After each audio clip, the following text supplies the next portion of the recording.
Você sabe o que é um contrato de empreitada? De forma simples, esse contrato se baseia em um empreiteiro que assume responsabilidade e se compromete a realizar uma obra com remuneração. Quando ele se compromete, ele assume a responsabilidade da entrega. Esse contrato ele pode ser firmado tanto entre pessoas físicas quanto entre incorporadoras e construtoras.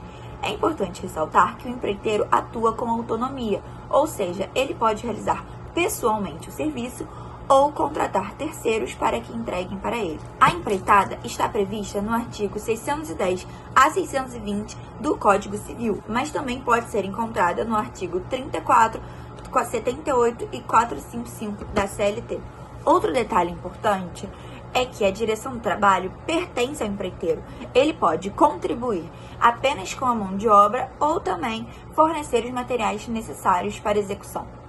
Inclusive, o contrato de elaboração de um projeto não significa automaticamente eu executá-lo ou fiscalizar sua execução.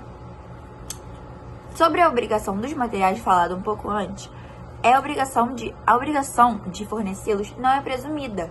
Ela precisa estar prevista em lei ou acordada entre as partes. Quando o empreiteiro fornece os materiais, os riscos continuam em sua responsabilidade até a entrega da obra, a não ser que o contratante não esteja em atraso para recebê-lo. Além disso, se houver desperdício ou inutilização dos materiais por negligência ou desperdício, o empreiteiro deverá arcar com os prejuízos. Já quando o empreiteiro fornece somente a mão de obra, os riscos da obra ficam somente por conta do dono, desde que não haja culpa do empreiteiro. Agora é uma situação muito importante que pode acontecer. Se a empreitada for exclusivamente de trabalho e a obra parecer antes da entrega sem culpa das partes, o empreiteiro perde o dinheiro, ou seja, perde o direito à remuneração, salvo se conseguir comprovar que o problema ocorreu por defeito material fornecido ou que avisou previamente ao contratante. Por isso, um contrato de empreitada bem elaborado é fundamental para garantir segurança jurídica, definir responsabilidade e evitar conflitos durante a execução da obra. Bom, como foi dito antes, nós iremos falar sobre o contrato de empreitada. Só que dentro desse ramo, nós vamos relacionar com algumas ODSs que vêm da Agenda de 2030 da ONU. Vamos relacionar com a ODS 9, a ODS 11 e 12. Bom, o artigo 610 do Código Civil nos diz que a empreitada pode ser de mão de obra ou mista, onde o empreiteiro também fornece os materiais. E é aqui que entra a ODS 9. Quando o contrato especifica o uso de tecnologias inovadoras, como o uso de concreto reciclado ou sistemas de captação solar, estamos promovendo a infraestrutura resiliente. O empreiteiro não entrega apenas uma obra, ele entrega inovação. A responsabilidade técnica aqui não é só com o dono da obra, mas com o progresso tecnológico do país. Mas já avançando para a ODS 11, o foco é a segurança. O artigo 618 estabelece uma garantia de 5 anos pela solidez e segurança de edifícios. Cidades sustentáveis precisam ser resilientes a desastres e duráveis. Um contrato de empreitada que negligencia a qualidade dos materiais ou a técnica construtiva fere diretamente o direito à cidade segura. A responsabilidade civil do empreiteiro é, na verdade, uma salvaguarda social para garantir que nossas cidades não sejam feitas de estruturas efêmeras, mas de lares e espaços públicos duradouros. E, por fim, a ODS 12 trata de desperdício. A construção civil é uma das indústrias que mais gera resíduo no mundo. No contrato de empreitada, podemos prever cláusulas de logística reversa e gestão de entulho. Se o empreiteiro é responsável pela execução, o contrato deve exigir que essa execução seja limpa.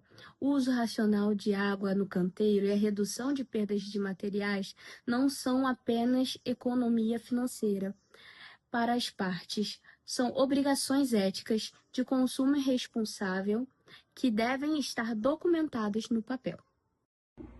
Bom, diante do exposto, o contrato de empreitada é aquele que o empreiteiro se compromete a realizar uma obra mediante a remuneração acordada. Ele assume a responsabilidade pela entrega, e esse ato pode ser firmado entre pessoas físicas e construtoras, o qual está regulado perante os artigos 610 e 626 do Código Civil. Porquanto o ponto essencial que queremos apresentar nesse trabalho é que o empreiteiro atua com autonomia e não tem subordinação ao contratante, e ele pode contratar sua própria equipe. A autonomia apresentada implica em responsabilidades claras sobre os riscos, ou seja, se o empreiteiro fornece os materiais, ele responderá aos riscos até a entrega. Se ele oferece apenas a mão de obra, o risco permanece com o dono da obra, salvo em situações as quais a culpa recai sobre o empreiteiro, perdendo o direito à remuneração, e essas restrições são críticas e definem quem perde quando algo dá errado. Dessa forma, um contrato bem elaborado é essencial para uma segurança jurídica e evitar conflitos perante o contrato.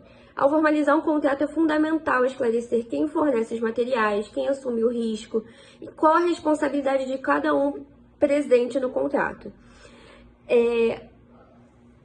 Um contrato vago demais, as pessoas perante ele vão arcar com conflitos caros que vai acabar responsabilizando ambas as partes.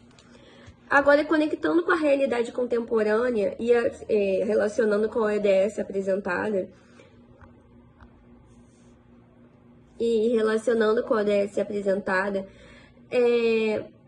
a empreitada é um instrumento de política pública, quando o contrato prevê tecnologias inovadoras, como concreto reciclado e energia solar, e promove uma estrutura resiliente, como foi abordada no ODS 9, falado anteriormente.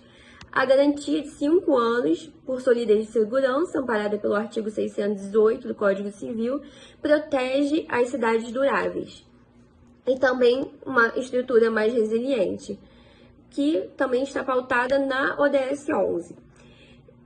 Em resumo, a empreitada não é só a transferência de risco, é um mecanismo jurídico que pode garantir obras mais seguras, inovadoras e sustentáveis. E é isso que importa quando você faz um trabalho bem feito e quando você sabe acordar bem um contrato.